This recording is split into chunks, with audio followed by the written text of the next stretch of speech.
They pushed him to the streets until a secret made him a billionaire overnight. But his own blood wants him dead. To survive, he must do the unthinkable. Fold your letter in two, keep it by the sink. Rain taps on the window glass, and I stand there still and think. The morning sun rose slowly over the crowded streets of Lagos. Buses blasted their horns as traders arranged fresh fruits, roasted corn, and colorful fabrics along the roadside. Motorcycle riders weaved through traffic while office workers hurried toward tall glass buildings that reflected the golden sunrise. Hidden among the busy crowd was a young man named Daniel Okafor. His clothes were faded and worn. His shoes had long since fallen apart, forcing him to walk carefully on the hot pavement. His stomach had been empty for almost 2 days, yet he still managed to smile politely whenever someone looked in his direction. Most people never noticed him. Those who did quickly looked away. To them, Daniel was just another homeless beggar trying to survive another day. But nobody knew his story. Years earlier, Daniel had grown up in a modest family in Enugu. His father, Mr. Okafor, was a hard-working mechanic who believed honesty was worth more than money.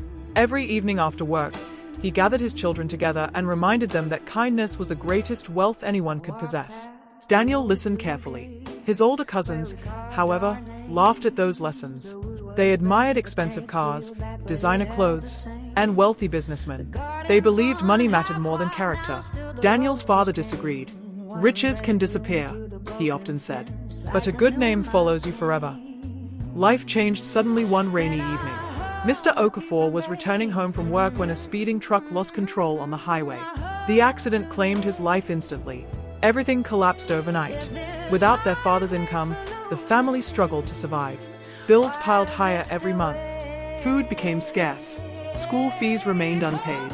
Daniel's mother worked endlessly washing clothes for wealthy families, but the little money she earned could barely feed everyone.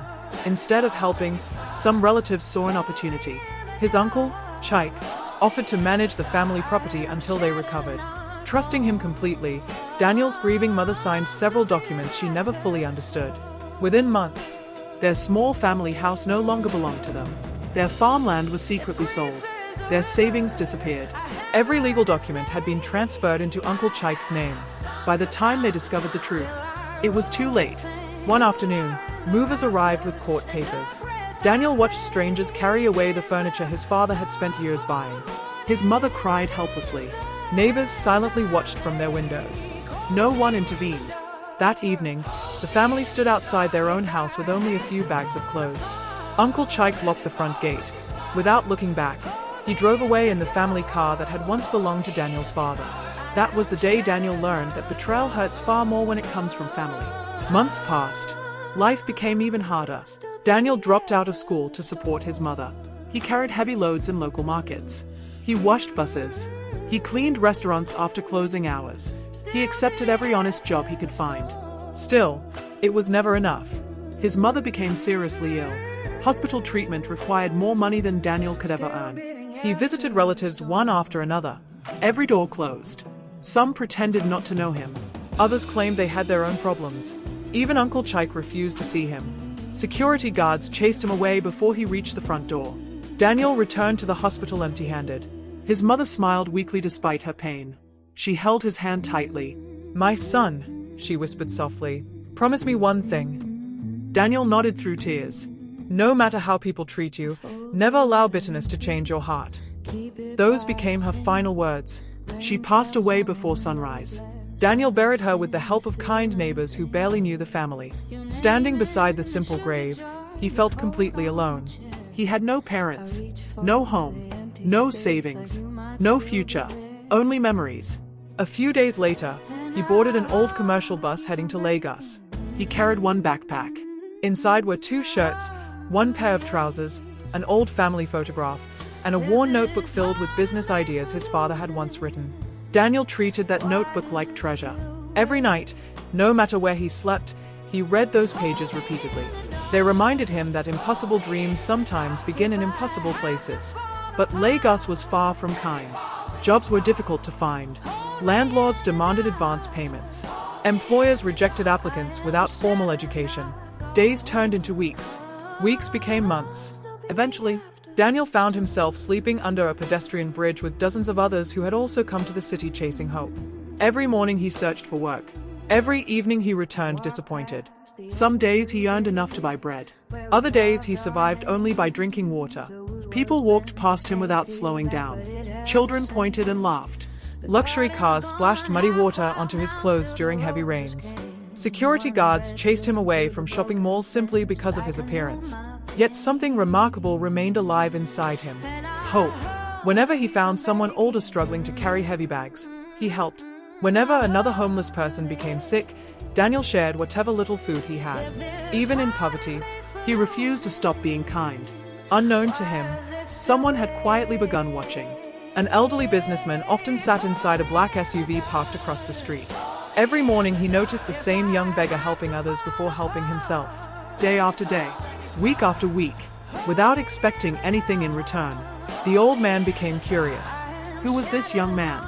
Why did kindness survive inside someone who had lost almost everything?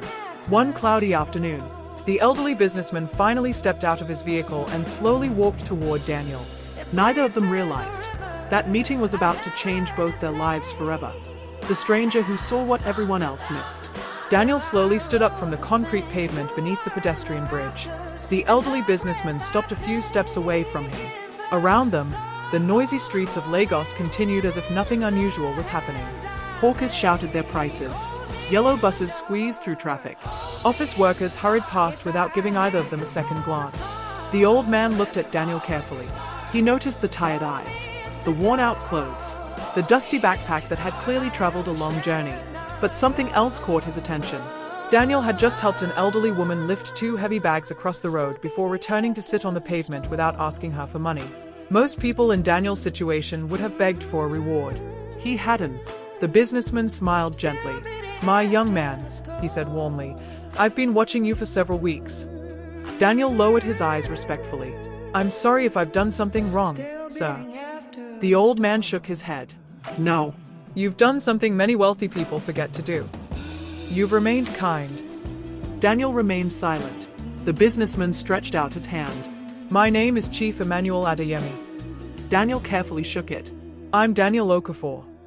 Chief Emmanuel studied him for another moment. "You don't look like someone who has accepted defeat." Daniel smiled faintly. "I haven't. I've only run out of opportunities." The old man's eyes brightened. Those words stayed with him. Most people complained about bad luck. Daniel spoke about opportunity. There was a difference. A very big difference. Instead of handing Daniel money like everyone else had done before, Chief Emmanuel asked a simple question. "When was the last time you ate?" Daniel hesitated. "Yesterday morning."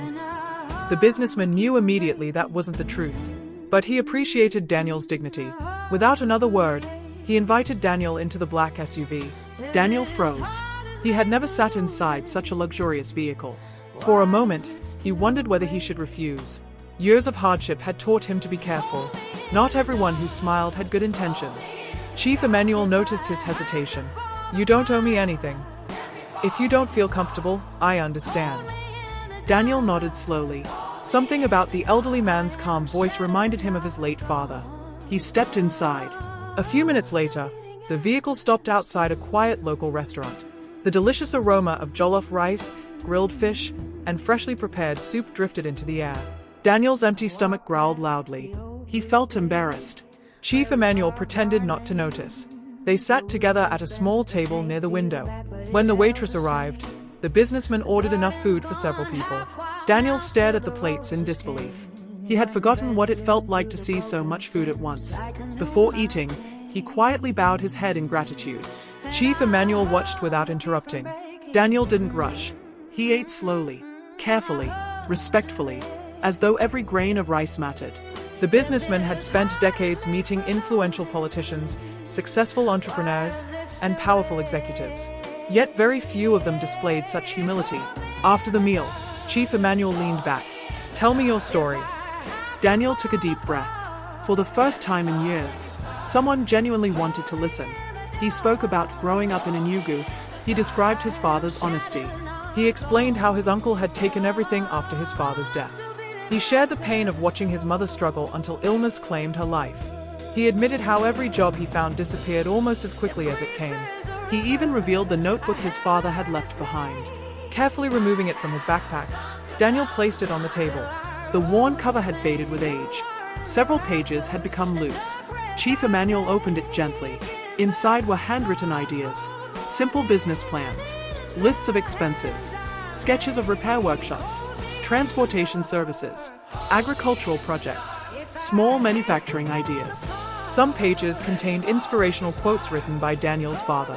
Others had notes added later in Daniel's own handwriting. The businessman read silently. Then he looked at Daniel. "You've been studying this?"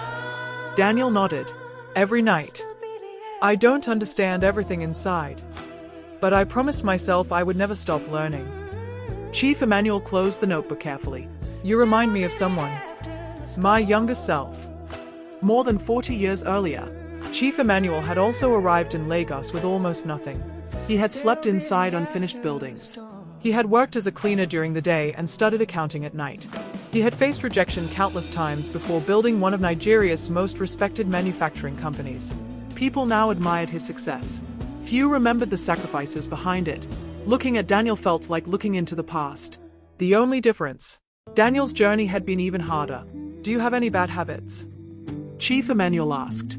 Daniel looked surprised. "No, sir." "Do you drink excessively?" "No." "Gamble?" "No." "Have you ever stolen?" Daniel answered immediately. "Never." "I've gone hungry. I've been desperate. But my father taught me that hunger should never destroy integrity." The businessman slowly smiled. Integrity. That word mattered more to him than any university degree. As they left the restaurant, rain suddenly began falling across Lagos. People rushed beneath shop roofs. Street traders hurried to cover their goods with plastic sheets. Daniel instinctively ran toward an elderly fruit seller whose basket had tipped over.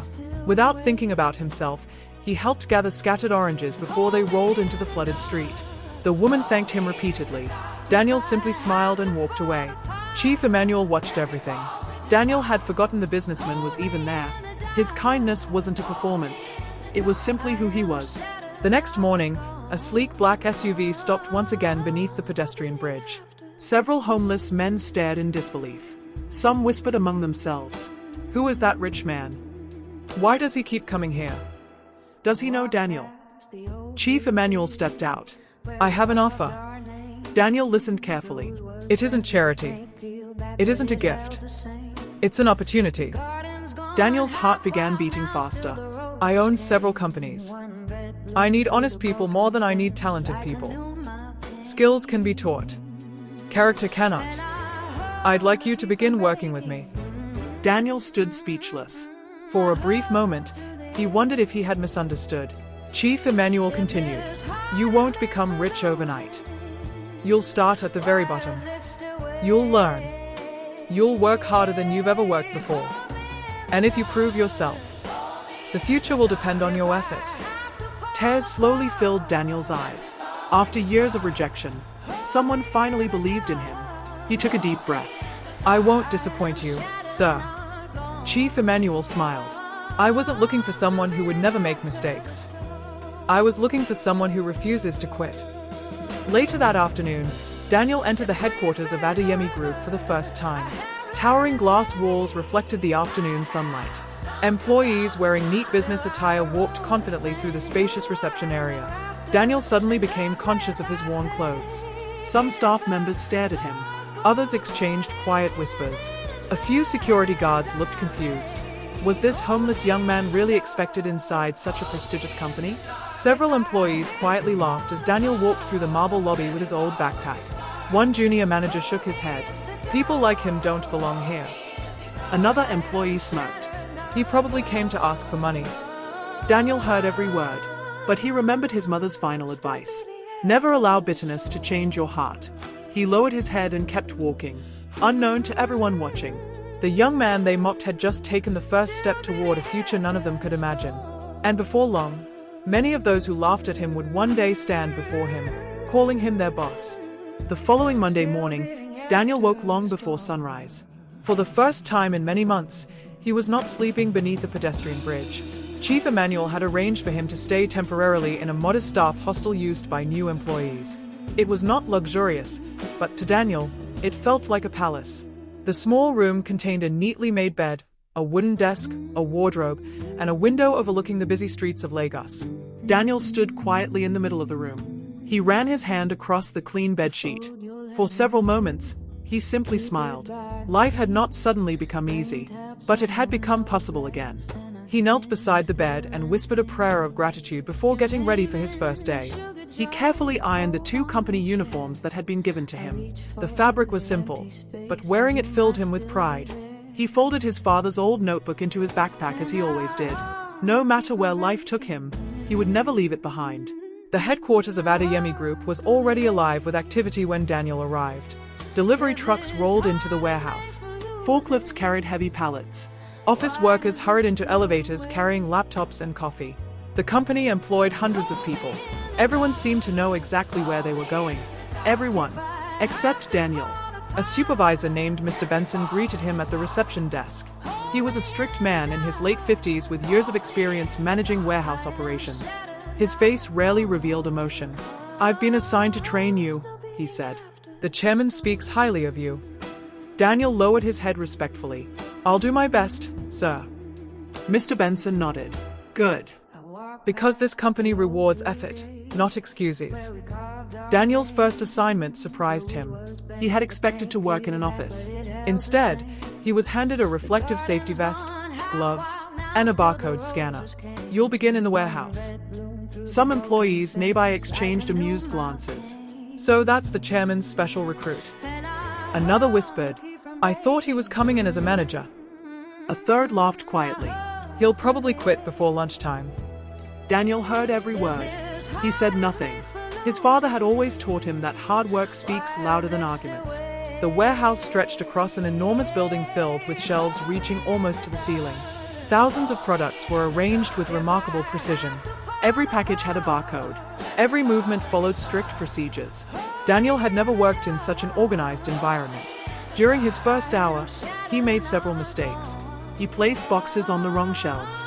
He scanned incorrect labels. He nearly blocked a loading pathway. Mr. Benson corrected him firmly each time. "Slow down. Pay attention. Accuracy comes before speed." Daniel apologized after every mistake. Instead of becoming discouraged, he paid even closer attention. By lunchtime, he had already improved. By evening, he was making almost no errors. Mr. Benson noticed. He didn't praise Daniel, but inwardly, he was impressed. Most workers hurried home when the day's shift ended. Daniel stayed behind. He quietly reorganized several storage shelves that had become untidy during the day. No one had asked him to do it. He simply believed that if he worked somewhere, he should leave it better than he found it. When the night cleaning staff arrived, they found most of the warehouse already spotless. The following morning, Mr. Benson reviewed the warehouse reports. Everything had been completed ahead of schedule. He immediately knew who had stayed late. He said nothing, but he wrote Daniel's name in a small notebook he carried. Days turned into weeks. Daniel developed a routine. He arrived before everyone else. He greeted security guards by name. He thanked the cleaners every morning. He helped older workers carry heavy equipment without being asked. Whenever new employees became confused, Daniel patiently showed them what he had learned. His kindness slowly began changing people's opinions. Some who had laughed at him now greeted him warmly. Others apologized for judging him too quickly. Daniel accepted every apology with a smile. He never reminded anyone how they had treated him. Not everyone appreciated Daniel's growing reputation. One employee especially disliked the attention he was receiving. His name was Victor. Victor had worked at Adeyemi Group for nearly 8 years. He believed his experience alone guaranteed promotion. Yet despite all those years, he had never advanced beyond middle management. When he heard Chief Emmanuel asking about Daniel's progress during meetings, jealousy quietly began growing inside him. "He's only been here a few weeks," Victor complained. "How can everyone already admire him?" Instead of improving himself, Victor began looking for Daniel's mistakes. One afternoon, a major shipment worth millions of naira arrived at the warehouse. The products needed to be sorted quickly before distribution across several Nigerian states. Every employee worked under pressure. Orders poured in continuously. Trucks lined up outside waiting for deliveries. The warehouse became busier than ever before. During the chaos, Victor secretly switched several shipping labels. If the mistake went unnoticed, expensive goods would be delivered to the wrong customers. The company would suffer huge financial losses.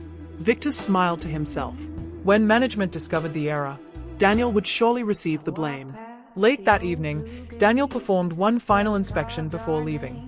As he checked the inventory records, something seemed wrong. The computer showed one destination. The labels displayed another. He frowned. He checked again. Still wrong. Daniel remembered something written years ago in his father's notebook. Never assume. Verify. Instead of ignoring the discrepancy, he personally inspected every shipment. Hours passed. One by one, he found more incorrect labels. His heartbeat quickened. If the trucks departed before morning, the mistake would cost the company an enormous amount of money. Daniel immediately informed Mr. Benson. Within minutes, emergency inspections began across the warehouse. Every truck was stopped. The incorrect shipments were corrected just before departure. The company narrowly avoided a disaster. The next morning, Chief Emmanuel requested a full report. Security footage revealed exactly what had happened. Everyone watched silently as Victor deliberately switched the labels. The conference room fell completely quiet. Victor lowered his head. He could no longer deny the truth. Chief Emmanuel looked disappointed. You weren't punished by Daniel. You were exposed by your own choices. Victor was suspended while the company completed its investigation. As for Daniel, Chief Emmanuel called him into his office. I've read the report. Daniel stood quietly. You saved this company millions. Daniel shook his head gently. I was only doing my job, sir. Chief Emmanuel smiled. No, you were protecting something you treated as your own. There is a difference. He opened a drawer and placed a small wrapped package on the desk. I'd like you to have this. Daniel carefully opened it. Inside was a brand new leather notebook. Its cover was embossed with simple gold lettering. On the first page, Chief Emmanuel had written a short message. Opportunities open doors. Character keeps them open. Daniel's eyes became misty. He placed the notebook beside his father's old one. The old notebook contained dreams. The new notebook would record the journey toward achieving them. That evening, as Daniel walked back to the staff hostel, he passed the same pedestrian bridge where he had once slept.